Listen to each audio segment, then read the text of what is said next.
Hello বন্ধুরা, আজকে আমি আপনাদেরকে দেখাবো যে আপনারা কিভাবে আপনাদের চ্যানেলের ব্র্যান্ডিং সেট করবেন। আপনার চ্যানেলটি কিভাবে ব্র্যান্ডিং করবেন, আপনার চ্যানেলটি কিভাবে মানে কিভাবে ভিউয়ার্সকে দেখাবেন সেই বিষয় নিয়ে আপনাদেরকে জানাবো। আপনি প্রথমত আপনাদের চ্যানেলের স্টুডিওতে যাবেন। যাওয়ার পরে আপনি আপনার চ্যানেলে স্টুডিওতে যাওয়ার পরে আপনি এই আপনার কম্পিউটার স্ক্রিনের বাম দিকে আপনি দেখতে পাবেন ড্যাশবোর্ড, কন্টেন্ট, অ্যানালাইটিক, এগুলো দেখার পরে আপনি কাস্টমাইজে যাবেন। যাওয়ার পরে আপনি আপনার চ্যানেল কাস্টমাইজেশন এই লেখাটি দেখতে পাবেন। এই যে দেখা যাচ্ছে চ্যানেল কাস্টমাইজেশন, এখানে গিয়ে আপনি ব্র্যান্ডিংয়ে যাবেন। এই যে ব্র্যান্ডিং লেখা আছে, ভালো করে দেখুন, এখানে ব্র্যান্ডিং লেখা আছে, ব্র্যান্ডিংয়ে যাবেন। ব্র্যান্ডিং মিনস হচ্ছে আপনার চ্যানেলটি কিভাবে ব্র্যান্ড করবেন, আপনার চ্যানেলটির লোগো কিভাবে পরিবর্তন করবেন, আপনার চ্যানেলটি কিভাবে শো করবেন লোগো অন্য ভিউয়ার্সের কাছে। যেমন এক্সাম্পল, এটিএন চ্যানেলের নিজস্ব লোগো আছে, সো আমরা এটিএন দেখলে বুঝতে পারি এটা এটিএন চ্যানেল, আমরা এনটিভি দেখলে এনটিভি বুঝতে পারি, আমরা আরটিভি দেখলে আরটিভি বুঝতে পারি। সেম টু সেম এক্সাম্পল, আমার চ্যানেলের লোগো হয়েছে এটা, আপনারা দেখলে বুঝতে পারি এটা আমার চ্যানেলের লোগো। তো এইভাবে আপনি একটি লোগো তৈরি করতে পারবেন। লোগো কীভাবে তৈরি করবেন সেই জন্য আমি আরেকটি ভিডিও তৈরি করব। এখন আজকে দেখাই কিভাবে লোগো সেট করবেন। তো এখানে ফার্স্ট অফ অল আপনি fixer, your profile fixer will appear where your channel is presented on YouTube search as next to your video and comments. So এই লোগোর মাধ্যমে আপনার চ্যানেলটি প্রেজেন্ট করে অন্যদের মাধ্যমে, অন্যরা আপনার এই যখন অন্যরা আপনার ভিডিওটি দেখবে তো এই লোগোটি ওখানে গিয়ে প্রদর্শিত হবে, শো করবে। তো এখানে দেখেন, এখানে চেঞ্জ অ্যান্ড রিমুভ, এখানে চেঞ্জ করতে পারবেন। আপনি চেঞ্জে দিলে আপনি আপনার লোগো আপনি অটোমেটিক এখান থেকে আপনি এনি লোগো সেট করতে পারবেন। আপনার কী ধরনের লোগো আছে আপনি, অথবা আপনার লোগো যদি আগে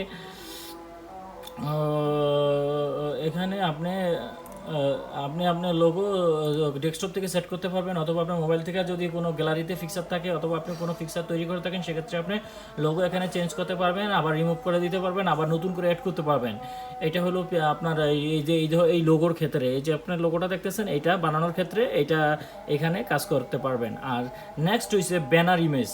আপনি আপনার চ্যানেলের একটা ব্যানার ইমেজ থাকে, আপনার চ্যানেলের লোগোর উপরে একটি ব্যানার ইমেজ থাকে, এই যে এরকম একটি ব্যানার ইমেজ থাকে, এখানে ব্যানার ইমেজটি আপনি চেঞ্জ করতে পারবেন। For the best result in all device use an image that's all at least 2048 trans 1152 pixel and 6, just একটি ফিক্সার, নর্মালি একটি ফিক্সার আপনি নিয়ে, অথবা আপনি কিভাবে তৈরি করতে একটা আপনার লোগো সম্বলিত একটি ফিক্সার আপনি আপনার ইউটিউব চ্যানেলে ব্যানার হিসাবে তৈরি করতে পারবেন। এই যে এখানে ফার্স্ট আপনার এটা হচ্ছে আপনার লোগো, এটা হচ্ছে আপনার লোগো, এটা হচ্ছে আপনার ব্যানার ইমেজ, দেন আপনার video watermark. This is very important. এটা হয়তো অনেকেই জানে না, এমনকি অনেকে দিতে চায় কিন্তু দিতে পারে না। সেটা হচ্ছে কি ভিডিও ওয়াটারমার্ক। সো আমি ভিডিও ওয়াটারমার্কটা কি আমি একটু ডিটেলস আপনাকে বলে নিই। সেটা হয়েছে যে আপনার চ্যানেলে যে আপনি কন্টেন্ট তৈরি করেছেন, ওই কন্টেন্টটা যখন চলবে ইউটিউবে, যখন এটা চলবে তখন একটা কর্নারে আপনার যে ওয়াটারমার্ক দিচ্ছেন সেটা আপনার ছবি হইতে পারে, আপনার লোগো হইতে পারে। সো এই লোগো ছবিটা পুরো ভিডিওতে আপনার শো করবে, অথবা মাঝামাঝি শো করবে। এই যে দেখুন এখানে আমার এই যে ছবিটা, এই যে আপনারা দেখতে পাচ্ছেন এই ছবিটা আমি দিয়েছি কি এন্টায়ার ভিডিও, এখানে তিনটা অপশন আছে। ডিসপ্লে টাইম, তার মানে এই ভিডিও ওয়াটারমার্কটা ডিসপ্লে টাইম কখন ডিসপ্লে করবে, এখানে তিনটা অপশন আছে। ইন্ড অফ ভিডিও, আপনি যদি এখানে ক্লিক করেন তাহলে আপনার এই ছবিটা কি করবে, মানে ভিডিওর শেষে, মানে আপনার কন্টেন্ট যখন শেষ পর্যায়ে আইসা আপনার ছবিটা ভিডিওতে শো করবে। এখানে কাস্টম স্টার্ট টাইম, এখানে যদি আপনি মাঝখানে সেট করেন তাহলে আপনার এই ছবিটা ওয়াটারমার্ক ছবিটা শো করবে আপনার যখন ভিডিওটা আপনি শুরু করবেন। আর আপনি যদি নিচের এন্টায়ার ভিডিওতে সেট করেন তাহলে আপনার পুরো ভিডিওতে, সম্পূর্ণ ভিডিওতে আপনার ছবিটা, আপনার লোগোটা শো করবে। তো এটা যদি আপনি দেন তাহলে আপনার ভিডিওটা সিকিউর থাকে, এমনকি লোকজন বুঝতে পারে, এমনকি ভিউয়ার্সরা বুঝতে পারে যে এটা কোন ক্রিয়েটরে ক্রিয়েট করছে। এটা খুবই ইম্পর্ট্যান্ট। তো এখানেও আপনি চেঞ্জ করতে পারবেন, রিমুভ করতে পারবেন, অ্যাড করতে পারবেন। এটা হচ্ছে আপনার চ্যানেল কাস্টমাইজ ব্র্যান্ডিং।